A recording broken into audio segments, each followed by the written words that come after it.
Without mixed-use housing, the corner shop vanished and people now had to drive far, often in congested traffic, to buy everything they needed.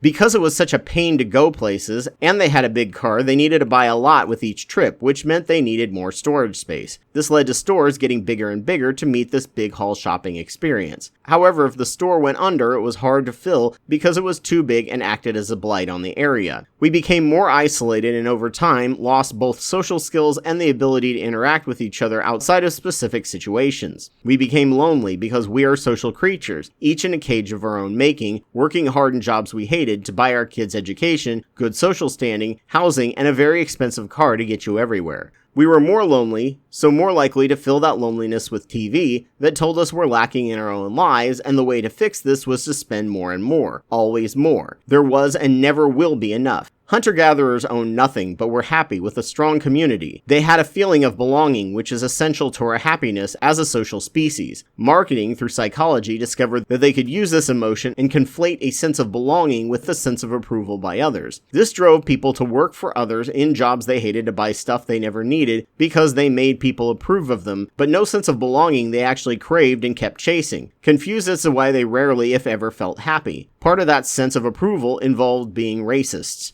Without racism, we could have never gotten close to where we are now, but then the car and fossil fuel industry exploited this and kicked car dependence and the fracturing of communities into overdrive. They helped lobby for more R1 single-family only zoning suburbs, subsidized by the city dwellers, and that boosted driving drastically. They bought up streetcars and mass transit that was declining due to cars and ripped them up to require more cars. They infantilized the thought of biking or taking the bus. All real adults own a car. That's just a rite of passage and freedom. The average car owner spends around $12,000 on their car a year in terms of cost, repairs, and insurance. Every dollar you spend on a car, the government, be it city, state, and nation combined, spends 9 times that much on infrastructure. With the most expensive transit pass per month of $200 near me, that is around $2,400 a year. Tack on $1,000 for a bike, which is probably overkill for most, and you will be spending 30% of what you have to spend on a car yearly. And that's money you can do literally anything else you want with. Having a car is literally only freedom in a transit desert, which are most often created to get you to buy one. They began pushing cities to require minimum parking requirements, which is thousands of dollars that they passed on to you, the customer. Many more people pass storefronts with a good foot or bike traffic than cars ever will.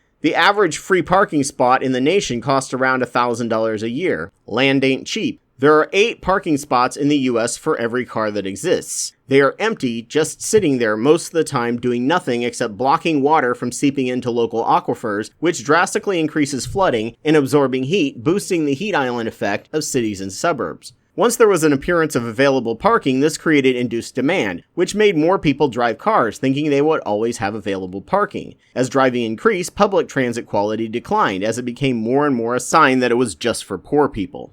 The Interstate Highway Act was both an important, useful, and militarily strategic bill that made getting around the nation much easier and faster, and most interstates have certain stretches in strategic areas to land military planes on in case of national catastrophe. However, thanks to the car and fossil fuel company lobbying, the Highway Administration was set up literally using the Soviet planned economy, where they would measure traffic flow, and if the traffic increased to a certain amount, they would build another lane. They never did any of this to balance it out with public trains and transit. Voting with your wallet only mattered if you were a driver. This planned economy boosted demand, so one more lane would never end up fixing the traffic problem, especially when it came to rush hour where the roads were most packed. This is especially true for rush hour in cities, as there is a serious limit to how much traffic flow they can increase in a city, which becomes a traffic choke point. It's like expanding the diameter of a pipe without expanding the nozzle. No amount of pipe expansion will do anything. To boost car speeds, many suburban towns and cities replace their streets with an abomination we refer to as a strode.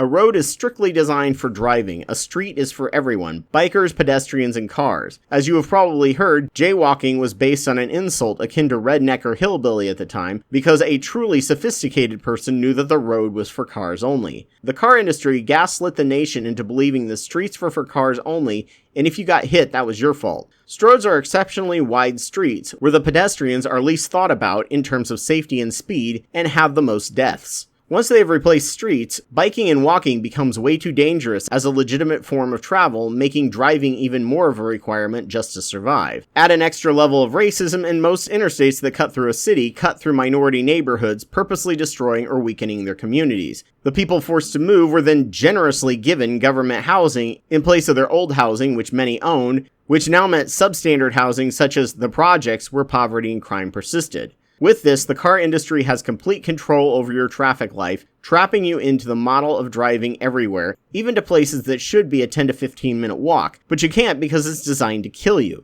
Many neighborhoods built after the 1980s never put sidewalks in because they assumed everyone would just take a car. Public transit can take 3 times as long as driving. If you decide to buck the trend, it's your life in your own hands. People will also look down on you as poor or immature if you don't own a car as an adult. 100 years ago, a child could safely wander 5 miles away from their home and back without a high chance of death. Now kids might not even be safe playing in their own yard.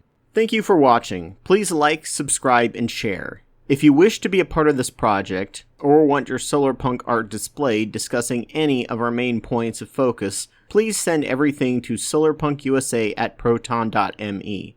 There is also a Patreon link for my main channel if you like what I'm doing. For the first section involving community building, this channel will be run directly by myself. After that point, I hope to make this a collaborative project with many people involved, including voice, information, and editing, to make this a robust channel that can spread and grow.